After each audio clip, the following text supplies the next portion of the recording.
Hola, soy el fotógrafo Rodrigo Pellicier. En esta oportunidad me voy a referir a este softbox. Como pueden ver, es cuadrado, casi cuadrado porque ya está un poco deforme con el uso. Mide 40 centímetros por lado. Es un softbox muy práctico, muy cómodo para transportarlo y para trabajar con él en eventos, en matrimonios, cumpleaños, en diferentes situaciones, en diferentes eventos, como les decía. Se pone o se transporta, mejor dicho, en una bolsa en forma circular. Entonces nos permite ahorrar mucho espacio dentro del bolso o de la mochila al transportarlo. Tiene sí un problema. No es tanto un problema, sino que hay que tratarlo con cuidado. Porque estas varillas, al doblarlo como pelota, pueden torcerse. A mí me pasó con este hace tiempo atrás en un matrimonio y luego del matrimonio, al día siguiente, haciendo sobremesa con la familia, porque fue fuera de Santiago el matrimonio, o la boda, como dicen en otros países. Mientras conversaba en la sobremesa, me dediqué a enderezar estas varillas. Me demoré bastante, pero logré hacerlo y sigue funcionando perfectamente. Esta montura Bowens del tipo S se coloca en el softbox, pero va a presión.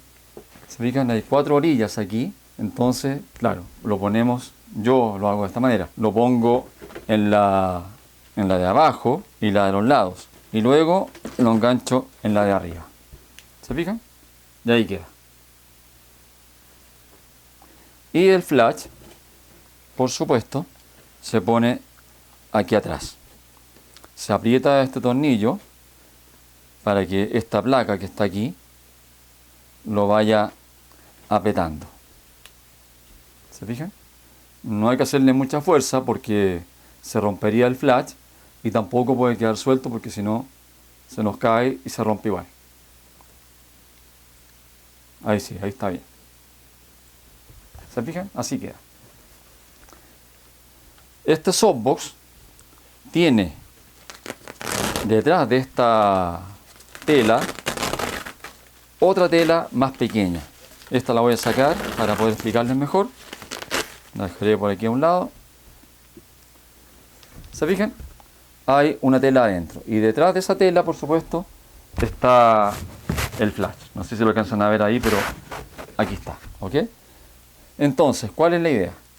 La luz del flash topa en esta tela. Esta tela la expande para que ilumine toda la tela que va por delante. Porque si esta tela no estuviera, la tela de adelante solamente se iluminaría en la parte central y vendría siendo un softbox prácticamente de 20 por 20 centímetros, por decir algo. ¿Se fijan? Es importante que toda la tela frontal se ilumine para que funcione como un softbox de 40 por 40 centímetros. Como les decía, es un softbox muy cómodo para transportar y también para trabajar con él en eventos. Da una luz muy buena, pero por supuesto no es tan buena, tan excelente en comparación con un softbox de mayor tamaño.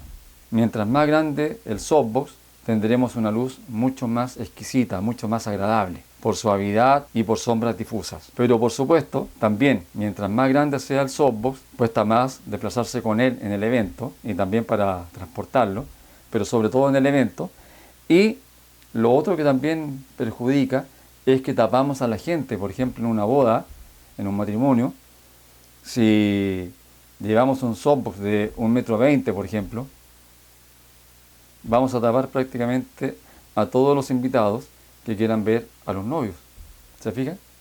Entonces, yo creo que conviene este softbox o uno un poco más grande para eventos. En el caso de estudio, mientras más grande el softbox, mejor.